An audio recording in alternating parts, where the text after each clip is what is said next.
Ambassador of Japan to Pakistan for visiting STPI.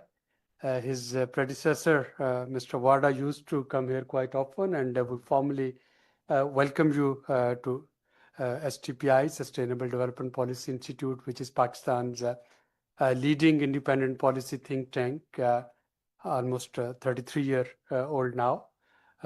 We are proud to nurture our close collaboration and cooperation with the Embassy of Japan and with the JICA. With this, let me introduce today's distinguished speaker. Today's distinguished speaker is Professor Yamagata. Professor Yamagata's name is not a stranger to those who are following South Asian development and especially the rise of economic rise of Bangladesh. Professor Yamagata started his academic journey from Keio University to the University of Rochester, and he is associated with the Institute of Developing Economies, IDE JETRO. Just to remind that STPI also has got an MOU signed with IDE JETRO, and we are looking forward to enhance our collaboration with IDE JETRO as well. I think it's the Professor Sanobi who is now looking after IDE JETRO, is the former head of ADBI, and again IDB JETRO and STPI, we are looking forward to work together. But Professor Yamagata's work, it reflects a rare blend of rigorous scholarship and deep field-based policy engagement. And his research on Bangladesh's growth trajectory is very relevant for Pakistan. If one looks at some of the competitive advantages of Bangladesh, one can find quite a few similarities between Bangladesh's natural resource endowment and Pakistan's natural resource endowment. One can find quite a few similarities between our export baskets. But then there is one defining difference, and the defining difference is, as Professor Yamagata shows through his work, that Bangladesh tried to adopt East Asian development model, and through this East Asian development model, and we will be looking forward to hear from Honorable Professor what exactly its contours are. Through this East Asian development model, Bangladesh was able to not only exponentially increase its export share, its export earning, but also mainstream the women workforce, which was quite important in its development trajectory. And again, one is looking forward to hear more about it. Now, in his recent contribution to the book Contemporary Bangladesh, Professor Yamagata provides a compelling analysis of how Bangladesh has moved beyond chronic low development by adopting element of East Asia style industrial development within a South Asian context.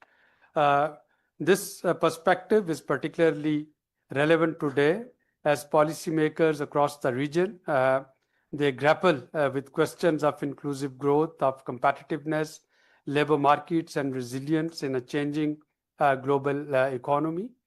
At STPI, our mandate is to promote evidence-based policymaking, and Professor Yamagata's work exemplifies how data, long-term analysis, and institutional understanding can inform practical development strategy. Beyond academia, Professor Yamagata's leadership role, including his services as president of the Japan Society for International Development and chairperson of JICA's Advisory Committee on Evaluation, underlines the influence in shaping international development cooperation and evaluation framework. We believe today's lecture will enrich our understanding of development pathways in South Asia and encourage a deeper dialogue on what countries like Pakistan can learn from peers. I'll conclude with the very old wisdom and the folklore, where they say that the real fun of the game lies in the eyes of spectators, not the players. And listening about Bangladesh's trajectory from Japan's perspective, I think that would be an eye-opening for South Asian economies. Many a time within our region, we focus more on regional geopolitics and regional weaknesses and strengths. But from the perspective of a country who is at the receiving end of exports from this region, I'm quite keen to learn the lessons from Bangladesh, and you can see that online. This seminar is being live streamed on our social media channels, and when we actually disseminated about it, I was contacted by many friends from Bangladesh who were quite keen to follow and learn the findings of professor's work, and that's why I asked my social media team to repost the live stream link so that our friends in Bangladesh they can follow his work. Welcome, Professor Yamagata, once again for this maiden seminar at SGPI. And now I'll request the Professor Yamagata to deliver his keynote presentation. It would be followed by question and answers, and then we will request His Excellency Mr. Akamatsu, Japanese ambassador to Pakistan, for his closing remarks. So over to you, Professor Yamagata. All right. Executive Director of SDPI, Dr. Abid Qayyum Sulevi, Your Excellency, Ambassador Shuichi Akamatsu, distinguished guests, all attendants, good morning. Thank you very much for giving me this opportunity to give a talk to you. Dr. Suleri has already talked about my profile, so that let me go into the presentation directly. Let me share with you the presentation materials. By the way, I don't mind that the embassy or SDPI distribute this presentation materials to any audiences, so that once the audience approach to one of those, then that might be available. The title today, as Executive Director Dr. Suredi kindly said, about Bangladesh.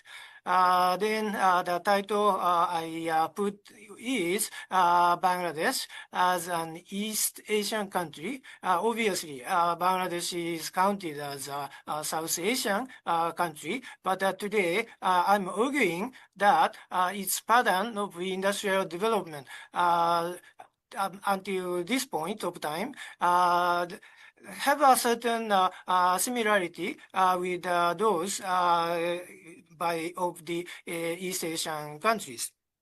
Then the photo I'm showing you is one I took in 2008 at Dhaka Export Processing Zone. This is a factory owned by Sri Lankan investor. Then I'm wondering whether Uniqlo is known among Pakistani.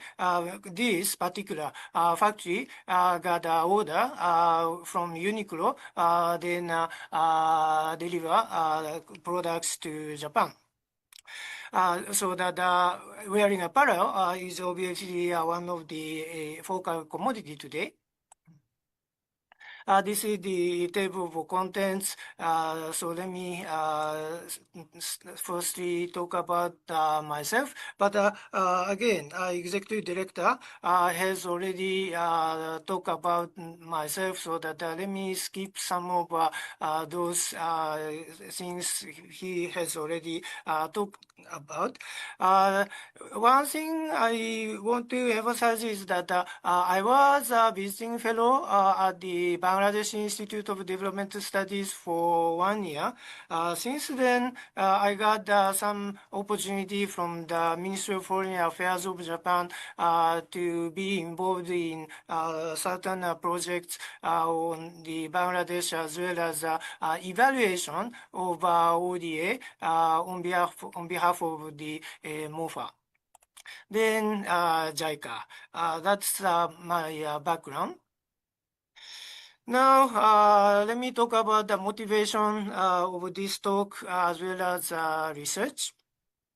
The question is whether the garments industry, wearing apparel industry, is a dead end of industrialization from Bangladesh, or a window to further diversification of industrialization. Often, some scholars are arguing that the competitiveness of Bangladesh apparel industry came from only by exploiting workers. There is a hypothesis which is called the race to the bottom arguments. The race to the bottom arguments claim that the competitiveness of Bangladesh comes from only cutting costs, cutting wage, then the competition make Bangladesh people poor. That is the point, arguments of the race to the bottom hypothesis. And I'm not at this side.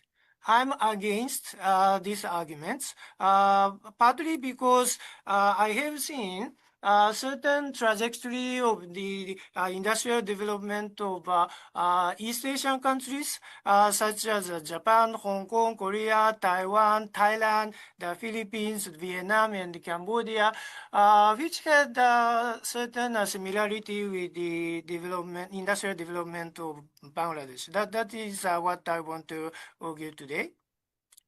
For your information, some of our references on those economies are available through those literature.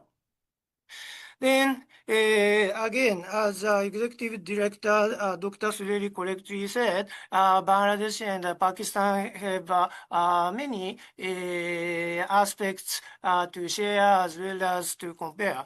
Obviously, historical consequences.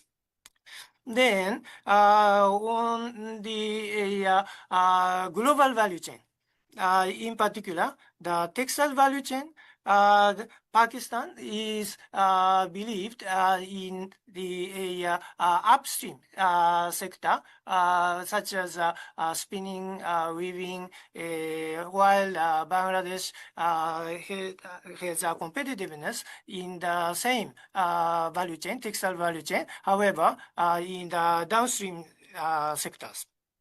That is a similarity as well as a division of labor between Pakistan and Bangladesh.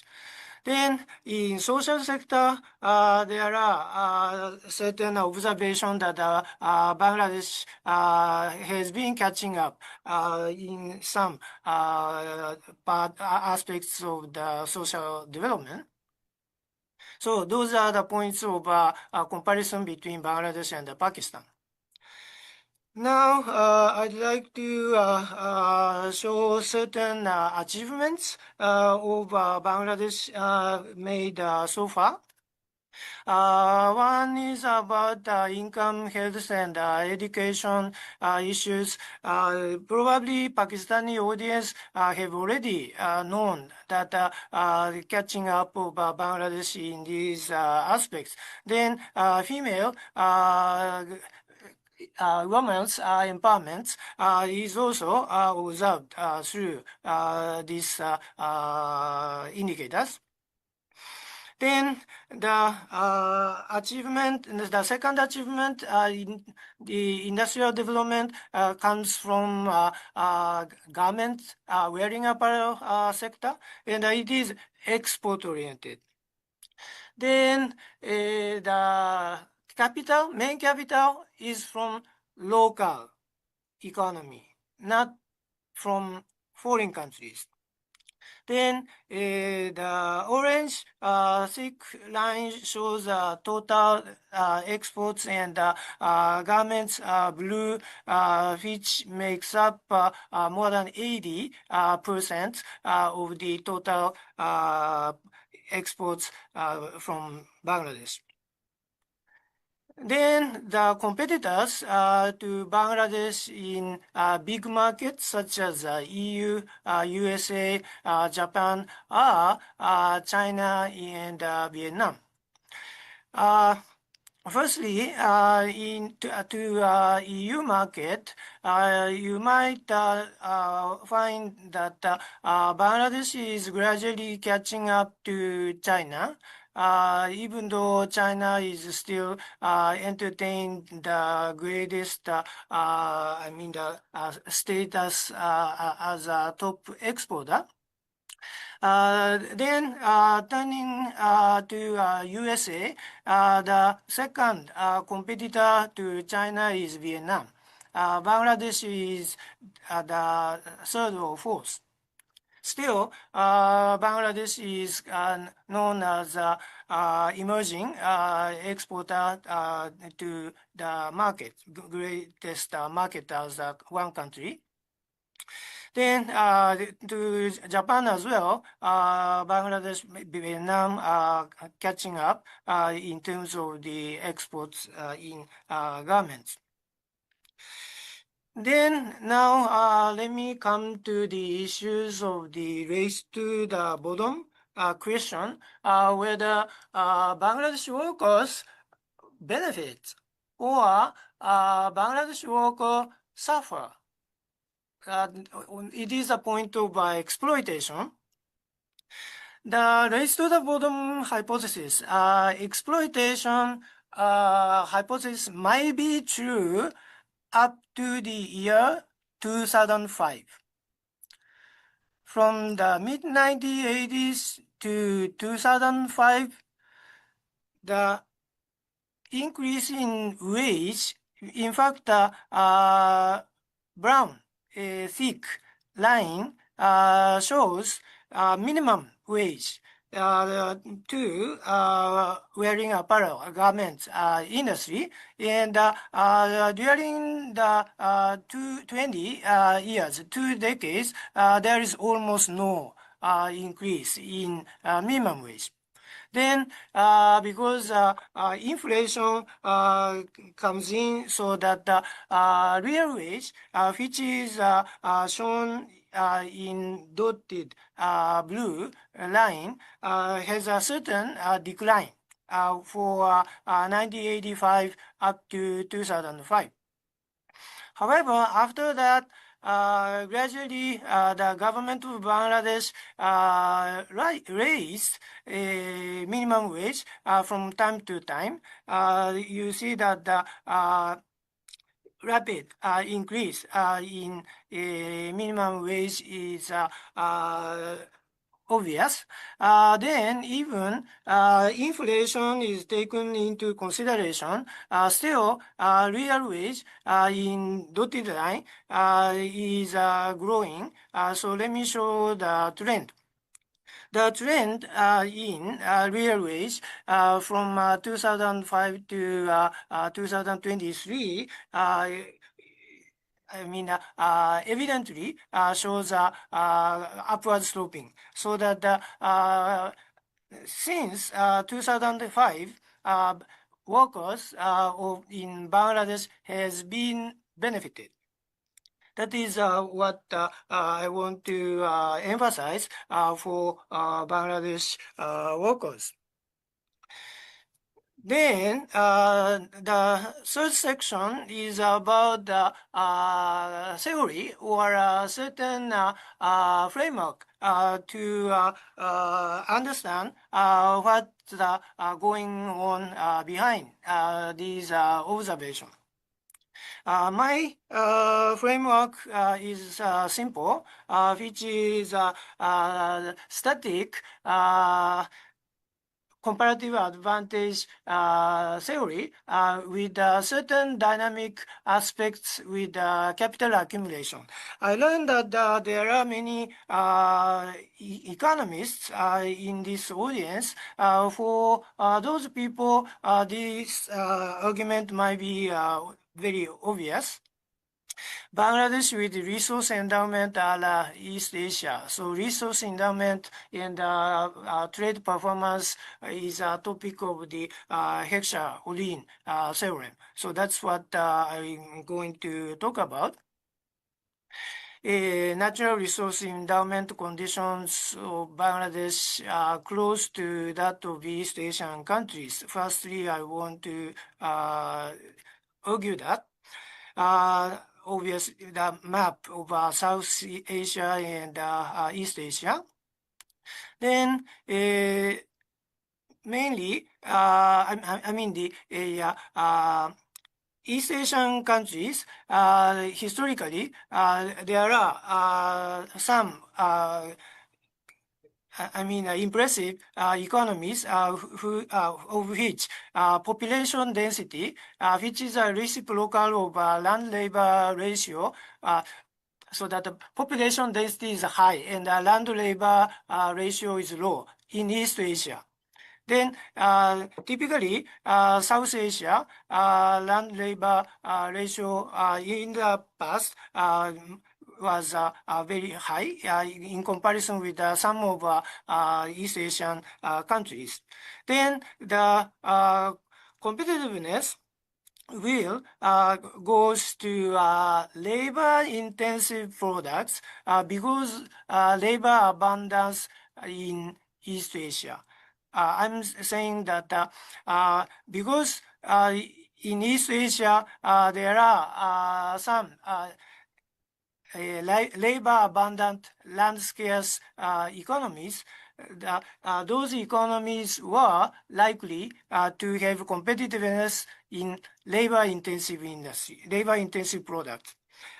So in the cost, labor parts, wage parts makes up more than capital and the land.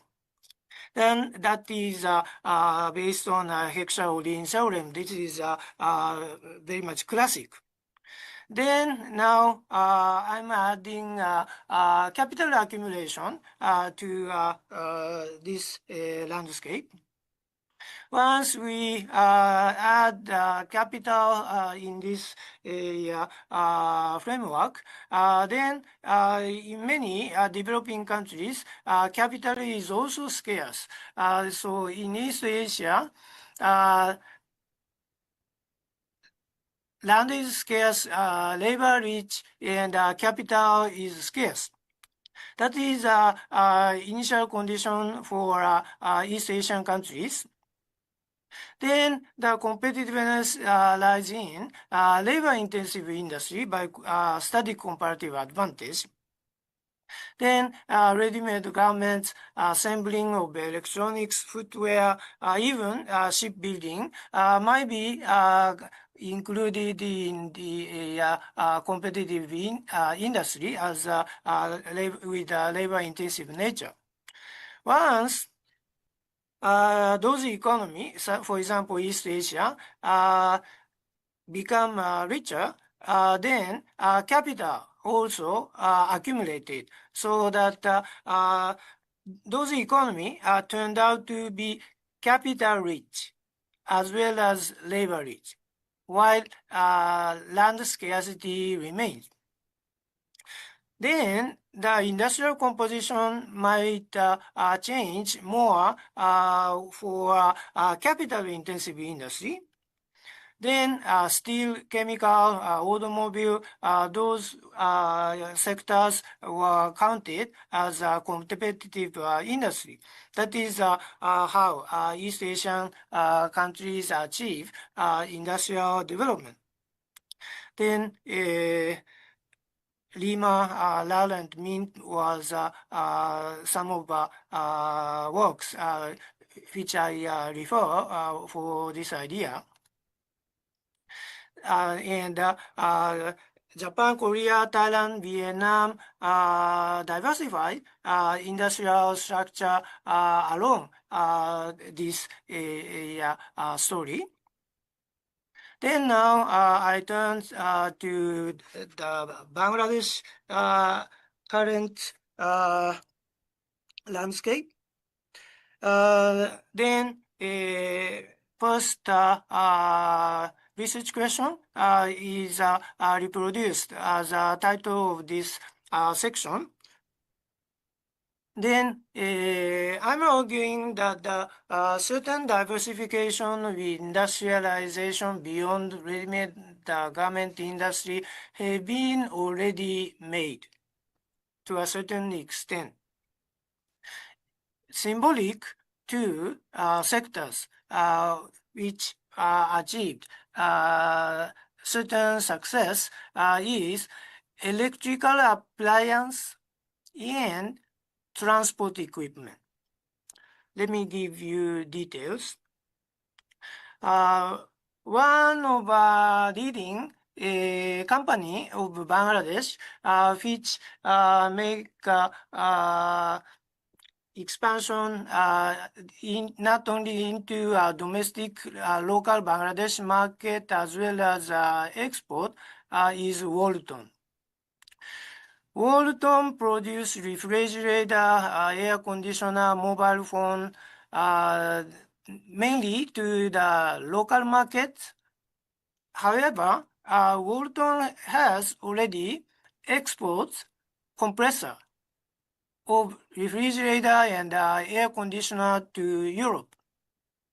Compressor is the main parts of refrigerator and aircon. How those machines, refrigerator and air conditioner cool down temperature is what compressor is doing. Compressor is making air push small, then that is the mechanism of temperature cooling down. So that the compressor is the main parts. So that the main components, for a long time, Walton imported compressor for local production, and what Walton did were almost only assembling. However, nowadays, compressor also is internally produced and even exported to Europe. So then, next, interesting commodity Bangladesh is going to produce and try to export is drone. A Chinese company is going to invest drone producing company in an export processing zone in Bangladesh. This is the second factory, and the first factory has been already started production. So all those, information comes from newspaper. Financial Express is Bangladesh newspaper written in English. Then let us turn to another interesting, promising industry, which is transport equipment. One of interesting sector Bangladesh shows competitiveness to the world is bicycle. Bicycle is an emerging commodity exported to EU as well as the United Kingdom. Then I will show you statistics in the next slide. Before doing that, let me raise another transport equipment sector, which shows certain promise, which is shipbuilding. Bangladesh has been known as ship with a shipbreaking industry, which is decomposing retired ship into certain materials which might be recycled. Then shipbreaking industry has been known as very the industry where workers suffers from low wage, low miserable working conditions, and the government of Bangladesh tried to eliminate a shipbreaking industry.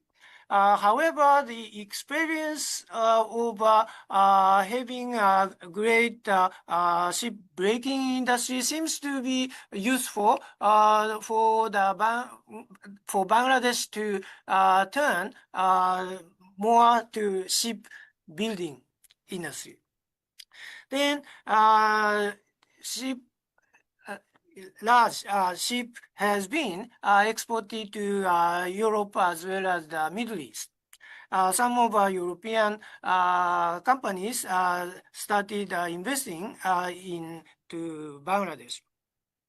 Now I'm going to show certain statistics for some concrete evidence. This is a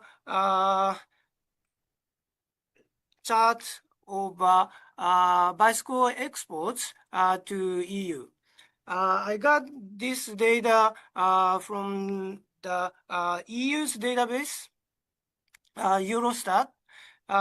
Then the harmonized system code of bicycle is 8712. Then Bangladesh export performance in bicycle is given in green, thick, solid line. Then Bangladesh is now fourth greatest exporter to EU with bicycle. The number one is Taiwan, and Cambodia is catching up. Then China is also exporting bicycle to EU. In fact, China is imposed by anti-dumping duty by EU, so that China's potential has not been fully exposed in EU market. To US market, China is the greatest exporter because there is no anti-dumping those issues so far.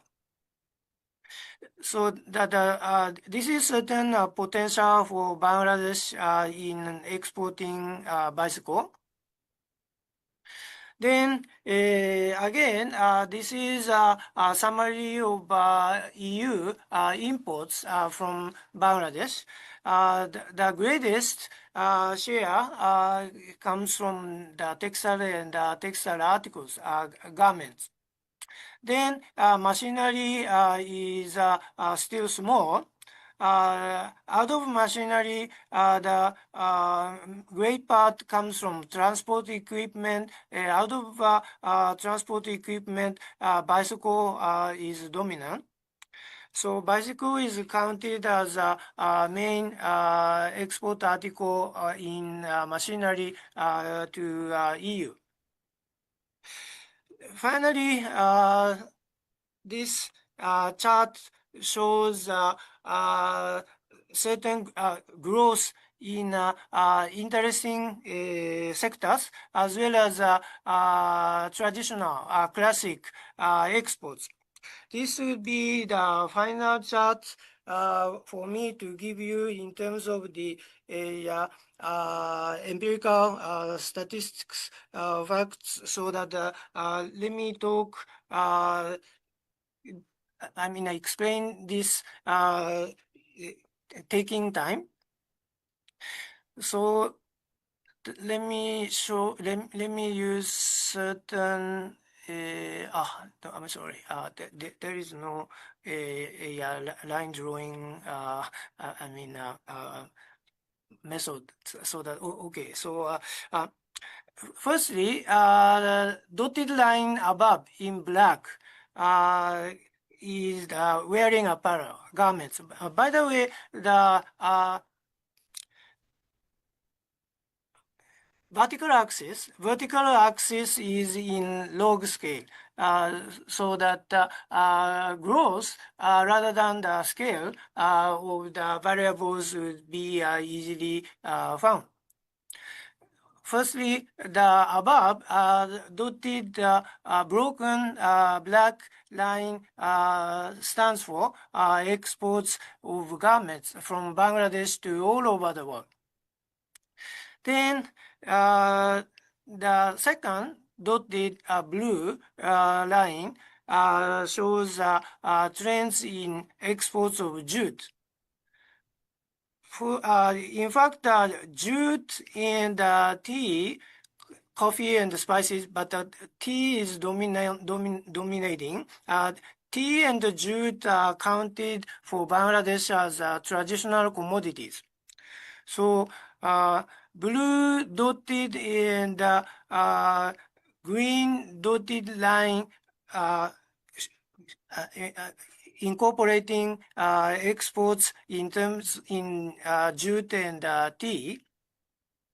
Then garment is a relatively new commodity, which started growing in early 1980s. Then more newcomer emerging commodities are pharmaceutical products, bicycle, and prepared and recorded media for sound or similar recording. This is formal name of commodity article coded 8523. The contents of prepared unrecorded media for sounds or similar recordings are, for example, USB memory, smart card, compact disc, DVD, hard disk. Those are included in red, so-called solid line in red. You see that the exports in those IT related, semiconductor related commodities export is growing very fast and surpassed one of our traditional commodity, tea. Then pharmaceutical products, which is the fundamental materials for medicine, and again, bicycle counted as some of emerging commodities. So that I'm arguing that in addition to wearing apparel, some of electrical machinery as well as transport equipment are going to be added as a menu of exports from Bangladesh to the world. Now, let me conclude what I have talked about. Bangladesh is a labor abundant and land scarce country, so it is obvious that the garment, which is a labor intensive industry, became internationally competitive. However, the story doesn't end here. because other East Asian countries, Japan, Taiwan, Korea, the Philippines, Thailand, also has similar logic and background, and they achieve more diversified industrialization. Obviously, capital accumulation comes in to the mechanism. Then I'm observing some symptoms of the diversification of industrial composition in Bangladesh. So of course, that is my hope as well. I wish my expectation really comes true. So that is coming, and I'm looking forward to seeing it. So this is the end of my talk. Thank you very much for listening.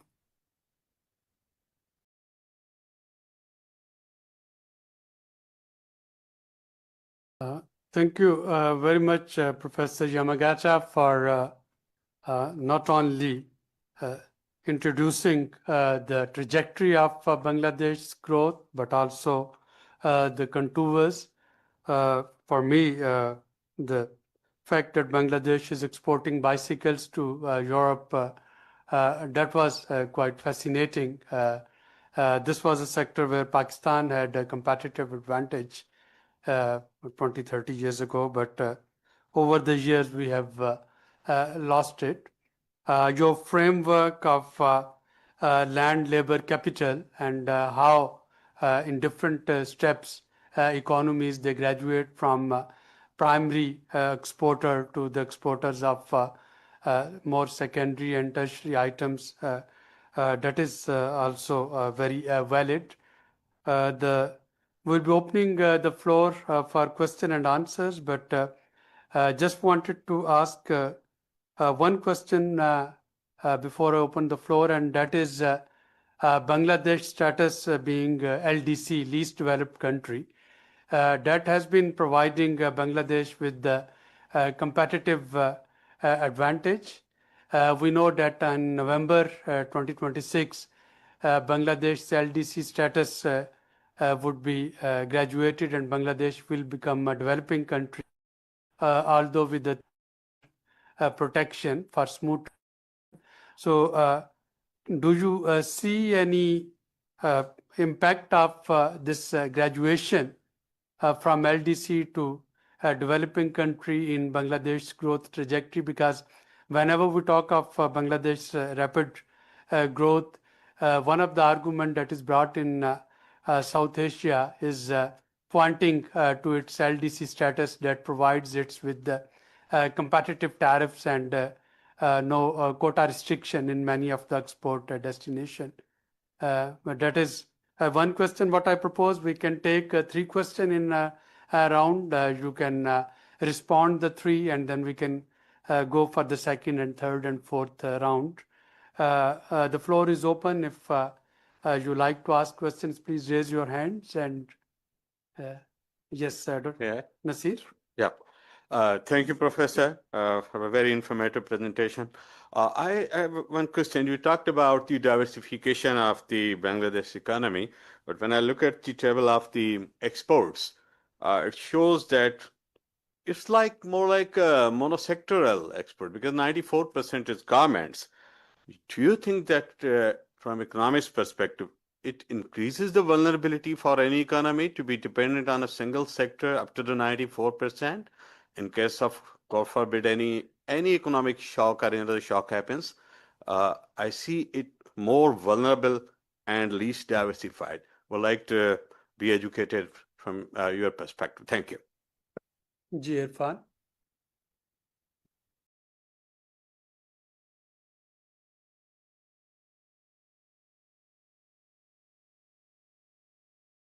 Thank you, Professor.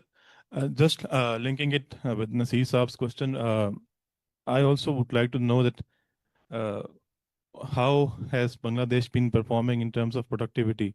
So you refer to the HO model, but we also have the the famous millets model as well, where the firms who get more productive, they keep the exporting advantage and they keep on exporting. So how has Bangladesh done in terms of enhancing the productivity, especially given the fact that it has been getting increasing competition from Vietnam as well, while it was also growing in terms of garments and other RMG sector. Secondly, how do you think that whether so you have tried to apply the HO theorem or HO model to the Bangladesh trade dynamics? What do you think? How would it fare if we try to apply the most recent the trade in tasks model by Grossman and has Rosie Hasenberg? So, do you think that it's more about the trade in tasks, like we split different tasks between the global north and global south, whether Bangladesh has been benefiting from that sort of offshoring of certain low-skilled intensity tasks towards Bangladesh, while the highest skilled intensity tasks, they are being kept in the global north. Thank you. Yes, over to you, Professor. All right.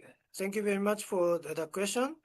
Firstly, about the LDC graduation, one of the sector which seems to be heavily affected would be pharmaceutical.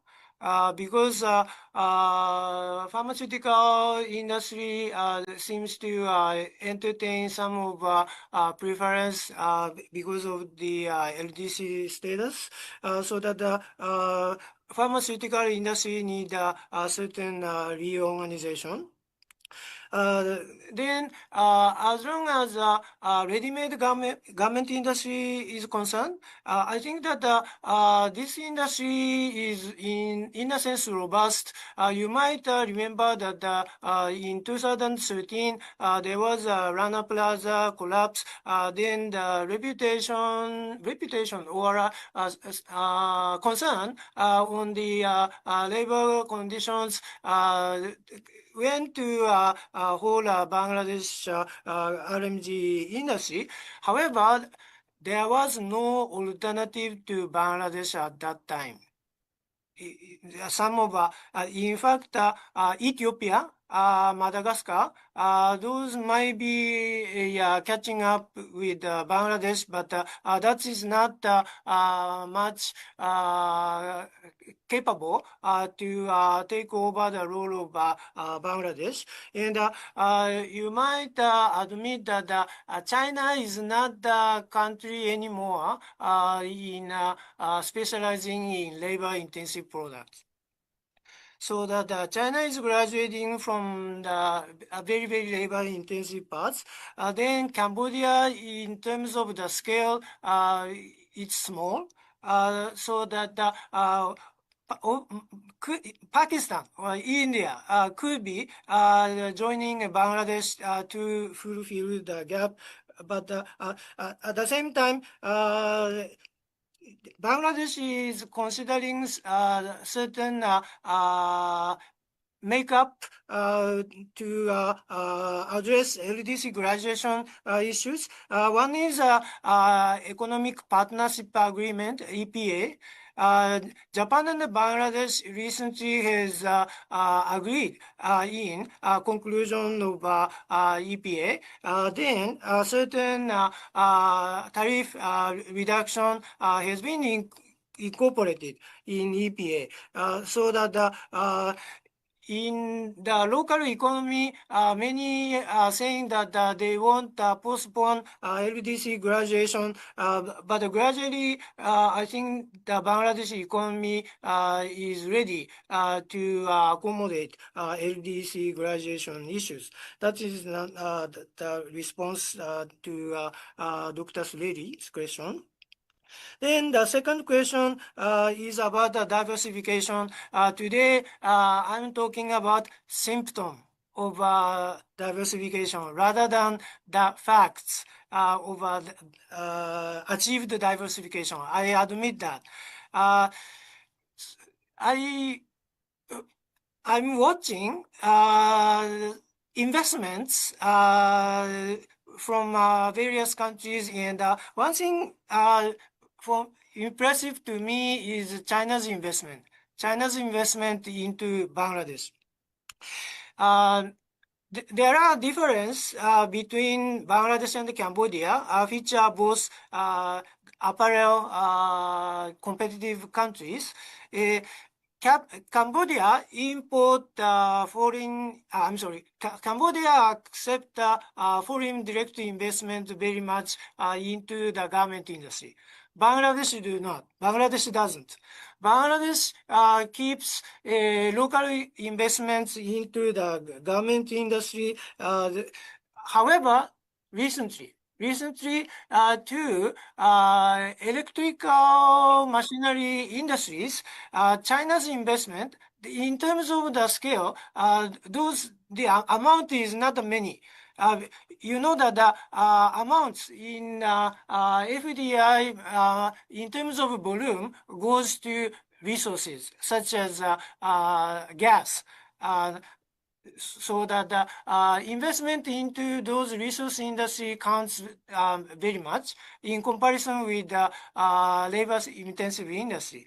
But for sure, various Chinese companies started investing in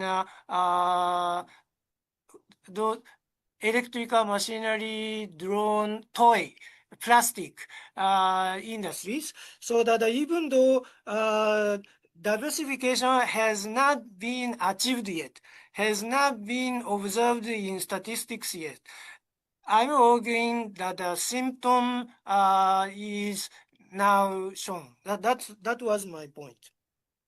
Then the third point, which is about productivity and innovation issues.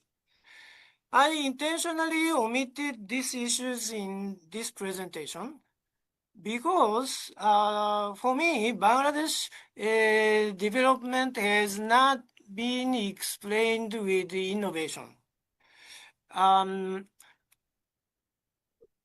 Bangladesh is known as some inventive goods. This is oral rehydration salt. This type of commodity has been developed in Bangladesh, and microfinance is an institutional invention. So that from Bangladesh there are some invention, but not in manufacturing industry. What the garment industry is doing is getting orders from market-oriented brand companies such as H&M, Zara, Uniqlo, Gap. Those give orders to Bangladesh with details. There is no room for Bangladeshi to change. And I know a little bit about the details of the relation between Uniqlo, Japan's apparel brand, into Bangladesh. Uniqlo sends skilled experts, technicians, to teach Bangladeshi to fit those commodities to Japan's market. But innovation is not the leading driver for current contemporary competitive industry in Bangladesh. So that I know that the Meritz, Grossman, Roma, Lucas, those talk about how frontier will be expanded.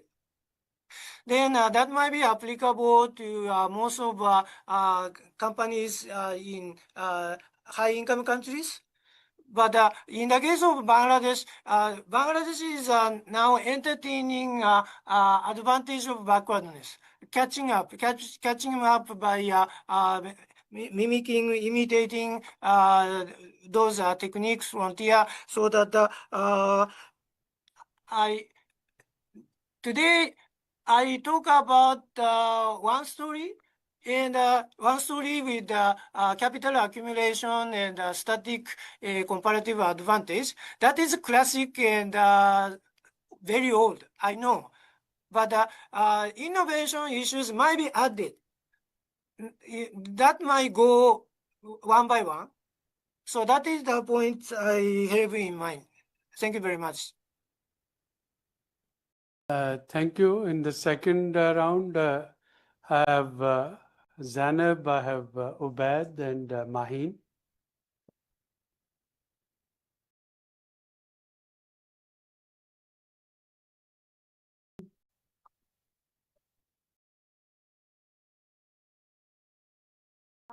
I hope I'm audible. Thank you so much.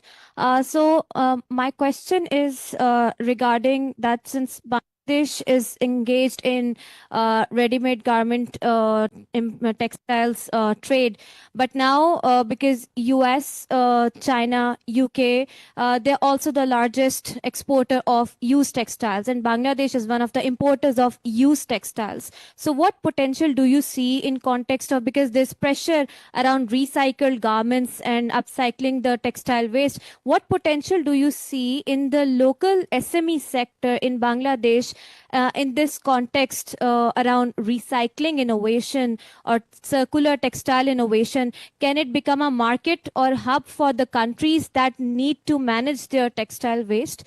Thank you. Ubaid.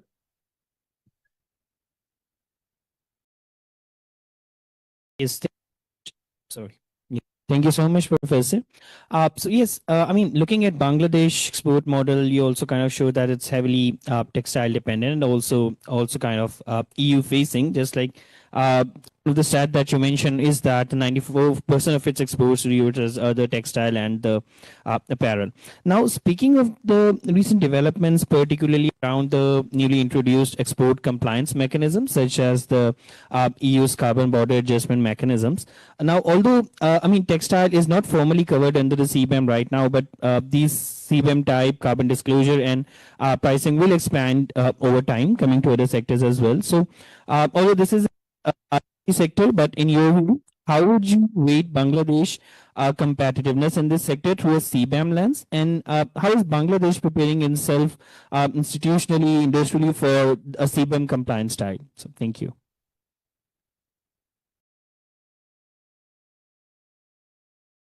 Thank you, Professor. Thank you, Professor. That was a very interesting presentation. My question is that, is there a role of trade agreements in the export diversification of Bangladesh? I have seen in memo that you have presented export to EU market, right? So we have a scheme and then GSP plus scheme. And GSP scheme, the export have rise exponentially. So do you think that I mean, these trade agreements and these schemes, like, you give the motivation to export more to if Bangladesh is working on these kind of things, like working on the 27 conventions, like human rights, labor rights, environment, and good governance.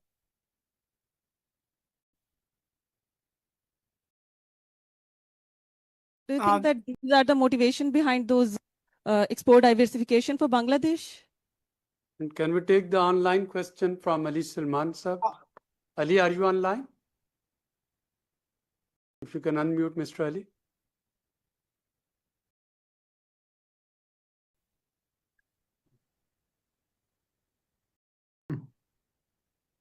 Yeah, hello. Thank you, Dr. Abid. Thank you, Professor Yamagata. I think when one of the responses Professor Yamagata just mentioned about the role of FDI and the difference, that in the case of Bangladesh, FDI has not been a major factor.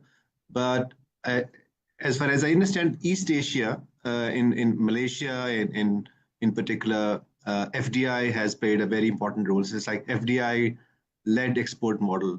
So I see a major difference here. So I was just trying to understand your proposition of seeing Bangladesh on an East Asian trajectory, but then I don't see this like fitting in quite well. I wonder what's your views. Thank you. So over to you, Professor. Okay, I got 4 questions, but I can't hear the third question well. So let me firstly reply to 3 out of 4. The first question is about used textile, impacts of used textile recycling markets issues. And I admit that that is quite important and influential to African markets. However, I don't think that impact is as great as African market in Bangladesh, because for example, in Bangladesh, most of female put on South Asian dress almost always. Then that is not recycled things. Then local producers produce local clothings, salwar kameez, sari, Punjabi, all those likely to be produced inside the country. Then those are not with recycle second hand from Europe, US, so that impacts of used textile recycled market might be more applicable to Africa, and that impact seems to be small in Bangladesh. That is the response to the first question in the second round. And second question is about compliance. I visited Bangladesh for 1 year in 2000. Then there are a lot of kind of dirty, wasteful and contaminated river ponds. Then gradually those are improved, mainly because of the influence by brand companies. Brand company of, I mean that European, US, Japanese company such as H&M, Zara, Gap, Walmart, Uniqlo, those are very much sensitive to those compliance issues. Bangladesh producer need not to be very sensitive and knowledgeable, but a brand company which gives orders to local Bangladesh company are more concerned about the compliance. So the global value chain mechanism, consumers and certain civil society organization should influence more brand company rather than directly to Bangladesh local producer. That is the mechanism going on to higher compliance in the Bangladesh garments industry. That's what I have in mind. And let me skip the third question because I can't hear well. Then come to fourth issues, FDI and East Asian model. I agree with you. You are 100% right, and this is a difference between Bangladesh garments sector and Malaysia, the Philippines, Thailand, other sectors. So that Dr. Ali Salman, you are right. This is a difference between Bangladesh case and typical East Asian case. So the third person in black, could you talk with a proper microphone?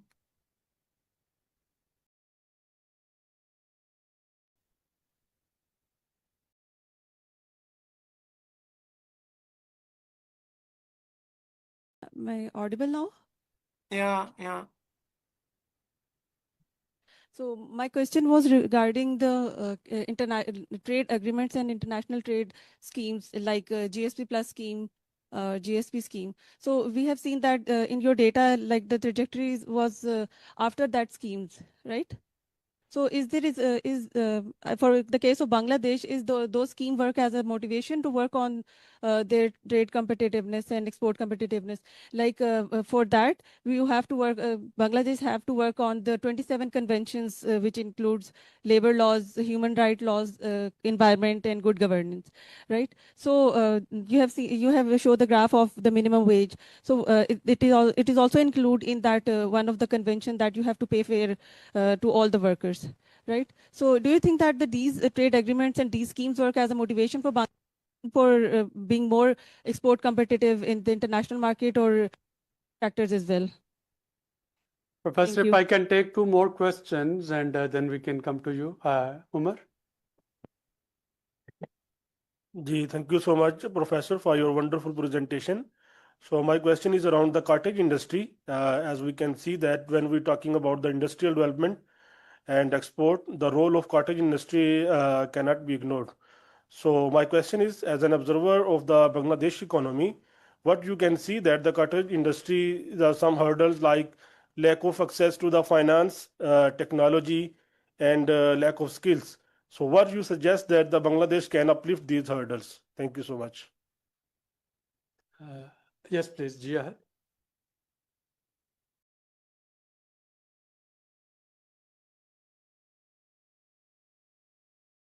Thank you, Professor, for the wonderful presentation. I was just wondering if you have also taken into consideration the trade facilitation side.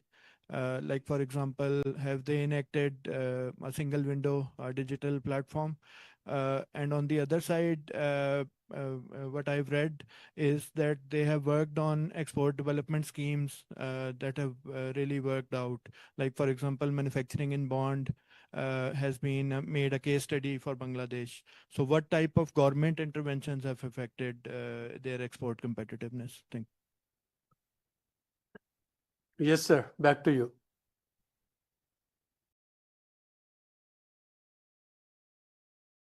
Okay, so first issue, which is about trade agreement impact on human rights, those for ready-made garment industry, main markets are two, EU and US. With the US, there is a lot of instability right now. So that currently Bangladesh-US relations are only dominated by Trump tariff.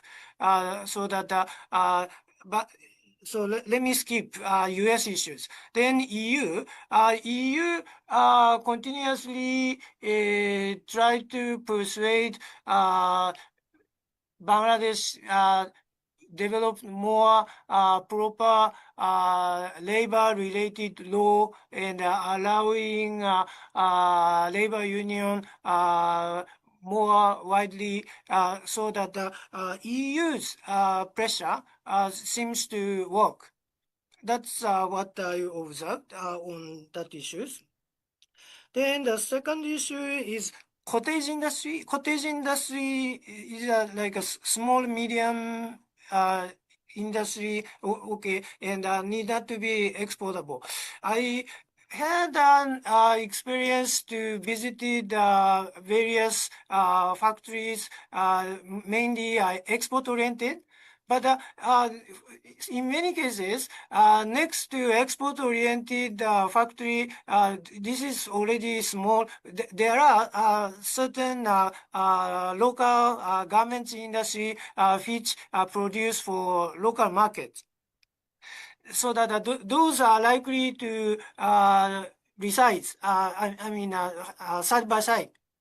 Then my impression is that those cottage industry, those wearing apparel industry supplying to local markets seems to be influenced seem to learn from export-oriented garments industry, so that as long as cottage industry which produce garments and feature around export-oriented RMG factories, it seems there are certain learning effects.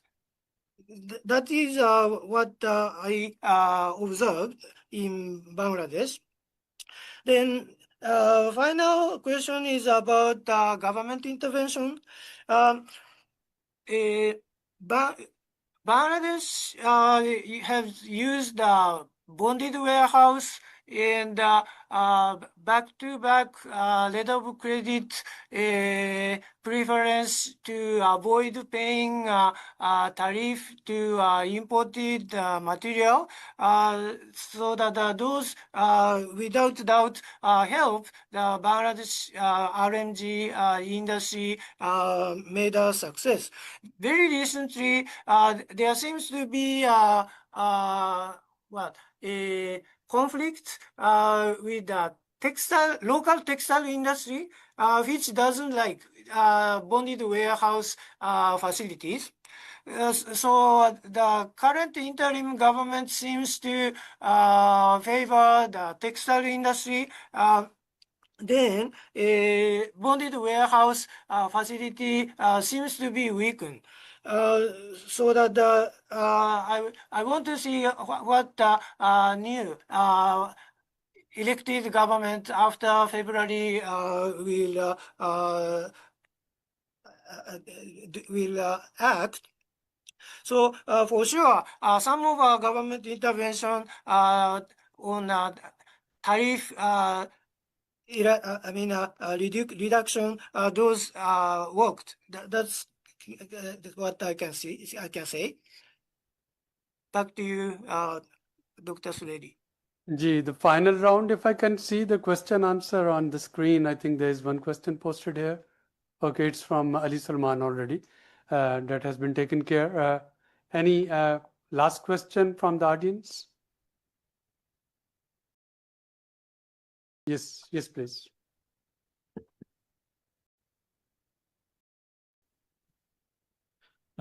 Professor, this is Asad Mahmood. I have a quick question. How effective you see the coordination between like the government and the industry, just like the East Asian economies, which have emerged out and progressed well. So how do you find in your like analysis and study that coordination between the industry and the government counterparts? Yes, Professor, back to you. All right. Yes. That aspect might be another difference between Bangladesh case and the typical East Asian case. Again, I admit that the government industry coordination such that government didn't give favor permanently in the case of many East Asian countries, economies. The point is that first, a certain favor might be given to some industry, some company. However, after sometimes performance is not good, then favor is rearranged. That is one thing observed in East Asian case. So that's not likewise observed in the case of Bangladesh. But if there are anyone who knows about multi-fiber arrangements, before it has been applied before up to 2005. The multi-fiber arrangement had a certain mechanism to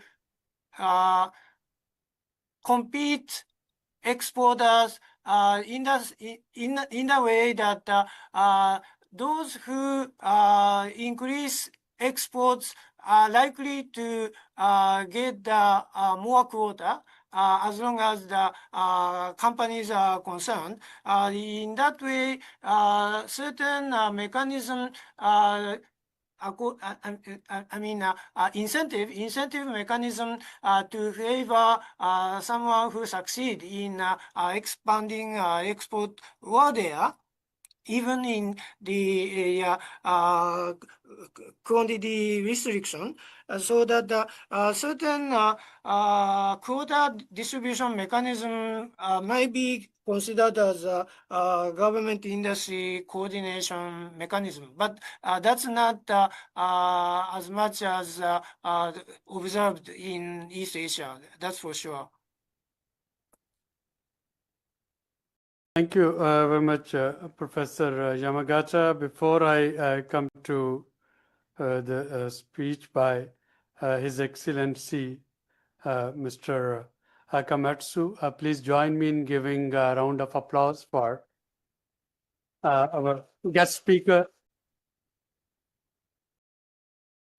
It was a wonderful lecture, and you might have seen we had allocated 15 minutes for the question answers. You responded to question answers for almost 40 minutes, and the audience, they didn't lose your interest. So thanks for this very important lecture, and we look forward to continue our engagement and our academic cooperation in future with you too. Now I invite Excellency Akamatsu, who is very relevant for today's talk, not only because he is the ambassador of Japan to Islamabad, but because of his academic background as well as his previous experience. His Excellency did his post-graduation and completed his work at Harvard University in Boston. He was his last assignment before coming to Pakistan in November 2024 was in China for 3 years, and before that he was dealing with the bilateral and multilateral trade negotiations and dispute settlements and negotiation with trade negotiation with G7 and G20 at MOFA. So I can say that he is the gentleman who has a great vision, and he knows about the topic which was discussed today. So over to you, Excellency, for a vote of thanks to the professor as well as for your comments. Thank you. Assalamu alaikum and good afternoon, everyone. Thank you very much for such a kind introduction, but I'll be very short. First of all, thank you very much, Professor Yamagata, for giving us a very informative presentation today. The experience of Bangladesh in its industrial development provides an interesting reference to the development of Pakistan and drew some key commonalities with the market situation in Pakistan, such as the labor abundance and the critical needs for industrial diversification. I also enjoyed the question and answers section as well. I thank the audience for their positive participation.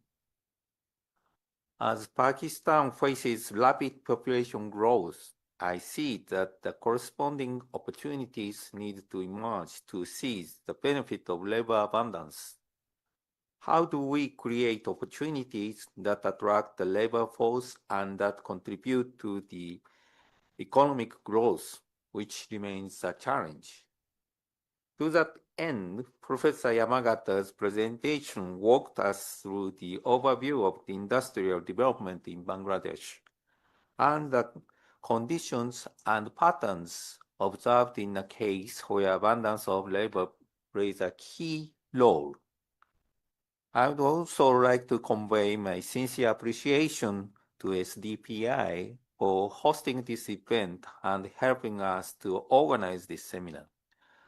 I'm very much delighted to meet the audience that are very keen to learn about this subject and are excited to join this event with us. As you know, Japan and Pakistan share a long-standing relationship based on mutual respect and cooperation. Active exchange seen today paves a way to further strengthen such friendship between us. I hope this seminar, organized by the Japanese Embassy and SDPI, was fruitful and hope to see you again. बहुत शुक्रिया. Thank you very much.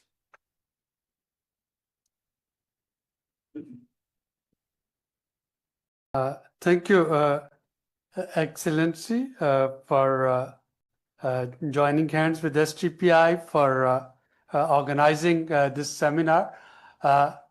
Professor Yamagata, are you online? If I can have you, yes, and if we can have a group picture, Yes. if we can have the two screens side by side. And yes, so please smile for the picture, Professor. It's a virtual. Oh, good idea. Thank you very much.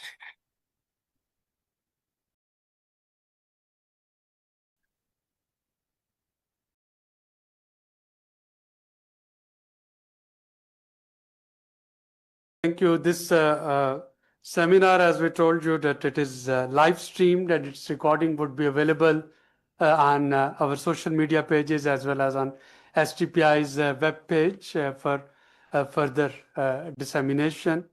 Professor, of course, we are not able to present you with our souvenir, but we'll be presenting one souvenir to the Excellency Ambassador for being here.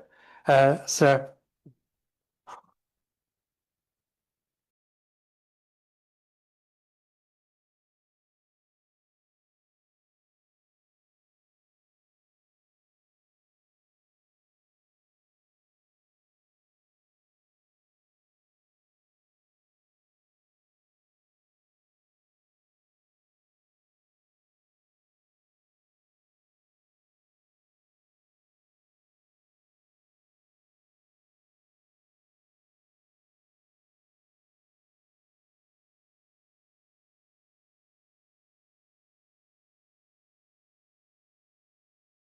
Tea is served outside. Once again, I thanks Professor Yamagata. Please help yourself with the tea. Thank you.